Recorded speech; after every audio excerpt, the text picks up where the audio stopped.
আপনারা জানেন যারা রাজনীতির সাথে জড়িয়ে আছে এবং যারা রাজনীতি করে বাংলাদেশের প্রেক্ষাপটে আমরা জানি রাজনীতি মানেই ক্ষমতায় থাকা এবং ক্ষমতায় যারা থাকে তারা আহ, বৈধ এবং অবৈধ পথেই হোক কারি কারি টাকা কামাই করে এবং সেটা এক প্রকার ট্রেডিশন হয়ে গেছে। এত কিছুর ভিড়েও কিছু মানুষ আছে যারা রাজনীতির সাথে যোগ রাজনীতিতে জেল জুলুম খেটেছে, কোনো এক সময় ক্ষমতায় থেকেছে, কিন্তু এত কিছু থাকার পরেও কেন তারা জনমানুষের ভালোবাসা নিয়ে এই যে জরাজীর্ণ ঘরে নিভৃতে এবং গ্রামের বসবাস করে, সেই বিষয়ে জানবো। আমার সামনে আপনারা দেখতে পাচ্ছেন আহ বরাইদ ইউনিয়নের সফল সাবেক ৩ বারের চেয়ারম্যান এবং সাটুরিয়া থানা বিএনপির সভাপতি এবং যুগ্ম যুগ্ম আহ্বায়ক সম্পাদক। সম্পাদক জনাব আব্দুল কুদ্দুস খান মজলিস মাখন মিয়া। একটু আগে যারা করে কাকা তারা তো আহ বিশাল অর্থবিত্তের সম্পত্তির মালিক হয়। এই যে এত বছর ক্ষমতায় থেকেছেন, তারপরে আমরা যে ঘরটিতে আছি এটাও মনে হচ্ছে যে ২ যুগের বেশি জরাজীর্ণ। একসময় এটা ছন দিয়ে তৈরি ছিল, উপরে টিনটা মনে হয় মেরামত করছেন। হ্যাঁ, বাড়ির যে বিভিন্ন কিছু, তো আপনি তো ইচ্ছা করলে এই রাজনীতি করে অনেক অর্থবিত্ত সম্পত্তির মালিক হতে পারতেন। তার একটা নিদর্শন আশেপাশে যারা রাজনীতি করে তাদের থেকে আমরা দেখেছি। কিন্তু এ যাবৎ রাজনীতি করার পরে যে নিজের বসত বাড়িটা যে ঘরটা সেটা মনে হয় ৩ যুগের বেশি হয়ে গেছে। আমি যতদূর শুনেছি অনেকের কাছ থেকে এই ঘরে অনেক জায়গাতে পানি পর্যন্ত এখনো পড়ে। আসলে এই প্রেক্ষাপটে এই চিন্তাধারা আর আপনার কাছ থেকে যাতে কি মেসেজ পাই যে আসলে রাজনীতি মানেই কি বৈধ অবৈধভাবে টাকা কামানো নাকি জনগণকে সেবা দিয়ে ভালোবাসা দেয়, এই বিষয়ে একটু বলবেন, আপনার কাছে এটা জানতে চাই। ধন্যবাদ। আমি আব্দুল কুদ্দুস খান মজলিস মাখন চেয়ারম্যান নামে পরিচিত।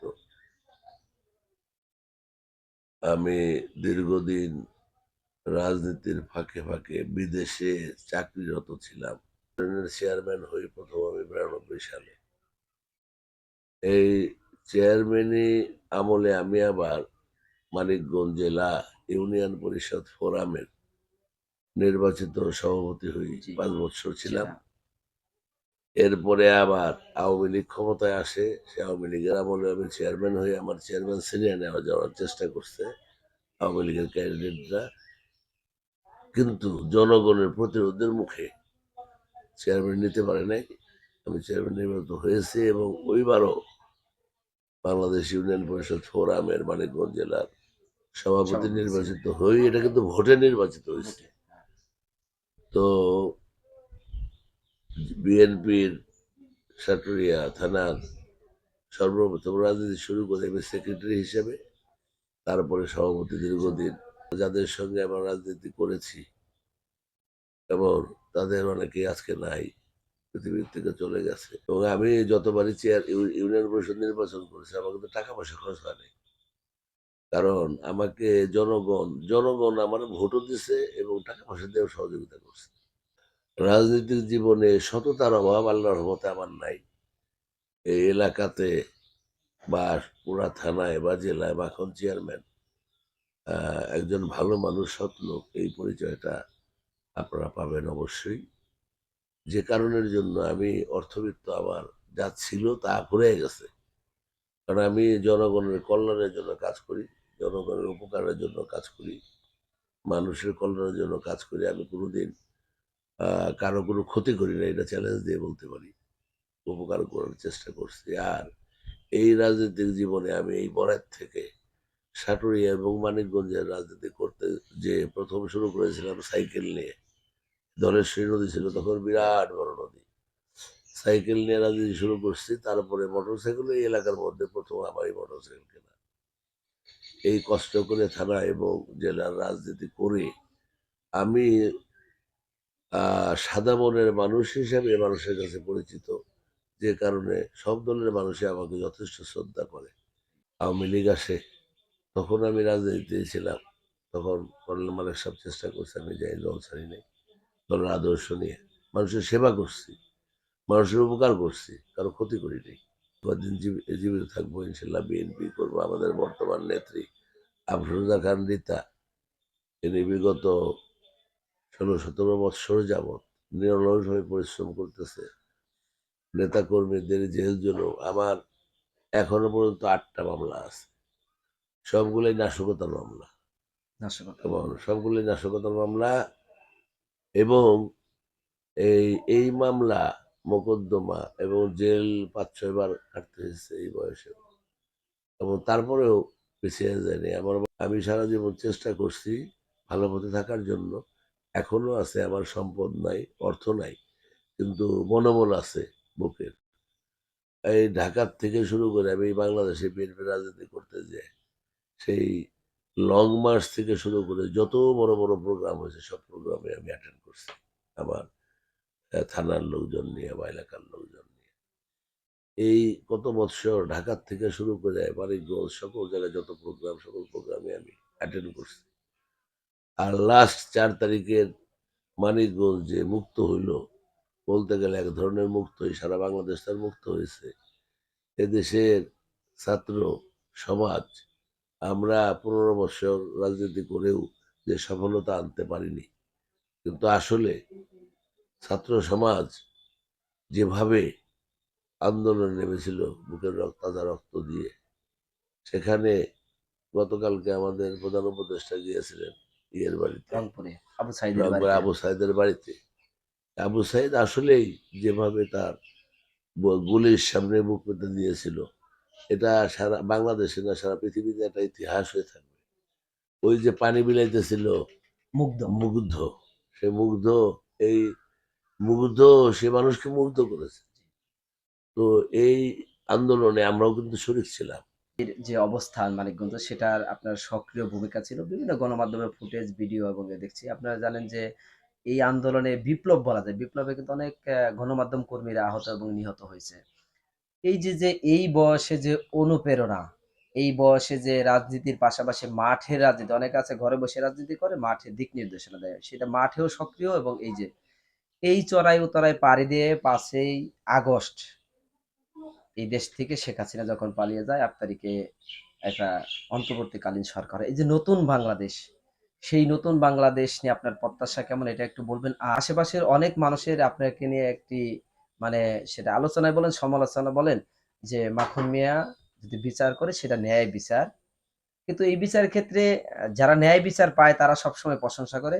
আর যারা সুবিধা পায় না তারা কিন্তু একটা সমালোচনা করে, এই বিচারটা হয় নাই। এরকম কি আপনার অভিজ্ঞতায় আছে যে এই বিচারকে এইভাবে প্রবাহিত করতে পারলে আপনার জীবনে বিশাল কিছু পাবেন, অথবা সুযোগ ছিল কেন নেননি? আপনি তো ইচ্ছা করলে এই বাড়ি ৪ তলা ৫ তলা ২০ তলাও করতে পারতেন। এরকম একটি আলোচিত মানে গ ই পেয়েও আপনি কেন নেননি? মানে সেই বিষয়ে একটু শেষ করবেন? আর নতুন বাংলাদেশের আসলে প্রত্যাশা কি? কিভাবে দেখতে চান? এই বিষয়ে একটু বলবেন। গ্রাম্য বিচার, গ্রাম্য সালিশ, আমি আমার 92 সালে প্রথম যখন চেয়ারম্যান হই, তখন আমার পরিষদ ছিল না, ইউনিয়ন পরিষদ ছিল না। ভাঙ্গা কমিউনিটি হল ছিল একটা। সেইটাকে আমি মানে আপাতত মেরামত করে গ্রাম আদালত তৈরি করি 92 সালে। যখন নাকি সারা বাংলাদেশে গ্রাম আদালত বলে কোনো কিছু ছিল না। এবং সেই গ্রাম আদালত সেই সময় মর্তুজা হোসেন মুন্সী, উনি ডিসি ছিলেন মানিকগঞ্জের। উনি এই গ্রাম আদালত দেখতে এসে মুগ্ধ হয়েছিলেন এবং এই গ্রাম আদালতের যে সিস্টেমে আমি তখনই বিচার করতাম, তখন থেকে আমার একটা মনের একটা ইচ্ছা ছিল যে আমি ন্যায় বিচার করব গ্রামে গঞ্জে, যাতে মানুষ ন্যায় বিচার পায়, থানায় যেতে না হয়, কোর্টে যেতে না হয় মানুষকে, এবং তাতে আমি সাকসেসফুল হয়েছি। সারা এলাকার মানুষ জানে যে মাখন চেয়ারম্যান যে বিচারে যাবে সে বিচার ইনশাল্লাহ ভালো হবে। ভালো হবে। এবং এ পর্যন্ত আমার অভিজ্ঞতায় নাই কোনো মানুষ আমার বিচার সালিসে বলছে যে না আপনার এটা অন্যায় হয়েছে। হইতে পারে সে আমার খুব ঘনিষ্ঠ মানুষ, তাকে আমি উপকার করতে পারি নাই জিতিয়ে দিয়ে, এই কারণে সে বিক্ষুব্ধ হতে পারে, কিন্তু বাস্তবিক এটা করতে পারে না, কারণ এটা আল্লাহর কাছে আমার শপথ করা যে আমি যেন মানুষকে উপকার করতে পারি ন্যায় বিচারের মাধ্যমে। এই ন্যায় বিচার থেকে সরে যাওয়ার জন্য বড় কোনো সুযোগ অথবা কোনো অফার পেয়েছিলেন জীবনে? যে অনেক অনেক 92 সালে ৯২ সালে। কেমন, আর 2 লাখ 5 লাখ টাকার অফার আমি বহু পাইছি, কোনোদিনই নেই নেই। কেননা ওই যে সততা, সততাটা আল্লাহর কাছে আমারই করা, চায়া না যে ন্যায় বিচার যেন করতে পারি, ন্যায় পথে যেন থাকতে পারি, মানুষের উপকার করতে করতে ভালো ভালো মুসলমান হিসাবে ইমানের সাথে ঋণমুক্ত ভাবে আমি যেন পৃথিবীতে যেতে পারি, এটি হলো আমার শেষ ইচ্ছা। কথা হলো, রাজনীতি যদি কেউ অন্তর দিয়ে ভালো থেকে করতে চায়, ইচ্ছাটাই তার জন্য যথেষ্ট, এবং তার সহধর্মিণীও যদি সৎ হয়। আমার স্ত্রী, তার কোনো চাহিদা নাই, তার যদি অনেক বেশি চাহিদা থাকতো তাহলে আমি হয়তো অসৎ হইতে বাধ্য হইতাম। আপনি ডাইভার্ট হতেন। হ্যাঁ, যে আচ্ছা, আমার, তাহলে কি আপনার এই যে এইভাবে জীবনযাপন করার আপনার নীতি আদর্শ ধরে রাখা, হ্যাঁ, তার কি অনুপ্রেরণা আছে এটাই বোঝাতে চাচ্ছেন? অবশ্যই 100%। তার অনুপ্রেরণা যথেষ্ট, তার কোনো চাহিদা নাই। এবং যা আমি, যেভাবে আমি চলি, সে আমাকে সেইভাবে, এবং সে এখনো চায়, এখনো এই মুহূর্তেও চায় যে আমাদের শেষ জীবন যেন এই সৎভাবেই কাটে। আমি মানিকগঞ্জে দালান করলে কোনো সমস্যা ছিল না।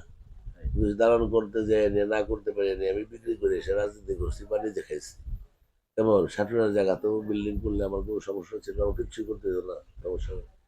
তো কাজেই ওই অন্যায় পথের বিরাট বিত্তবৈভব, আলিশান বাড়ি গাড়ি, ওটার চেয়ে সৎ পথে থেকে সাধারণ জীবন যাপন করা অনেক বেশি উত্তম। আমি যে কারণে বুকে আমার বল আছে, সারা জীবন আমি একা একা রাজনীতি করছি, এখনো এই বুড়া বয়সেও আমি একা একাই চলি, আমার কোনো ভয় ডর নাই আল্লাহর রহমতে। অর্থাৎ যারা সৎ থাকতে পারে, তাদের যে মনের যে বলটা, সে বলটা তাকে সৎ হওয়ার কারণেই যে কোনো জায়গায় সে চলতে পারে, যে কোনো জায়গায় সে কথা বলতে পারে, যে কোনো জায়গায় সে প্রতিবাদ করতে পারে। একটা দেশকে স্বাধীন করতে হলে সকল শ্রেণীর মানুষেরই আত্মাহুতি দিতে হয়। সেখানে এবারের এই আন্দোলনে ছাত্র, জনতা, সাংবাদিক, কর্মী সহ সর্বশ্রেণীর মানুষ আত্মাহুতি দিচ্ছে এই এই এই গণবিপ্লবে। কাজে এই বিপ্লব শুধুমাত্র এক শ্রেণীর না, সকল শ্রেণীর মানুষ। সকল শ্রেণীরই আছে। তো সেখানে ছাত্রদের সবচেয়ে বেশি বড় কৃতিত্ব। এ কারণে দল এবং আমার নিজের পক্ষ থেকে ছাত্রদেরকে আমি জানাবো যে কথা আগামীর থাকবে। দিনে তারা আমাদের সঙ্গে, রাজনৈতিক দলের সঙ্গে সম্পৃক্ত হয়ে, কেমন সাথে থেকে যেন আগামী সুন্দর বাংলাদেশ গড়ার প্রতি ক্ষেত্রে, শুধুমাত্র এই রাজনৈতিক সংস্কার না, রাজনৈতিক সংস্কারের সাথে বিচার ব্যবস্থার সংস্কার, আইন শৃঙ্খলা বাহিনীর সংস্কার, তারপরে সকল প্রশাসনের সংস্কার, কেমন সকল সংস্কার যদি করা সম্ভব হয়, তাহলে আমাদের সুন্দর ভবিষ্যৎ, সুন্দর আগামী আমরা ইনশাল্লাহ পাবো, এই আশাবাদ ব্যক্ত করতেছি। এবং আমার সর্বশেষ কথা হলো, আমার জীবনের শেষ মুহূর্ত পর্যন্ত যেন আমি এই ভালো পথে, সৎ পথে থেকে জনগণের সেবা করতে করতে পৃথিবীর থেকে যেতে পারি। ধন্যবাদ। ধন্যবাদ। দীর্ঘদিন যাবৎ রাজনীতি এবং সততা নিয়ে যারা এইভাবে জীবনযাপন করছে ভালোবাসা নিয়ে, বিভিন্ন গ্রামে গঞ্জে শহরে এবং জেলায় বাংলাদেশের যেকোনো প্রান্তে এরকম সৎ আদর্শবান রাজনীতি ব্যক্তিদের তুলে ধরার চেষ্টা করব।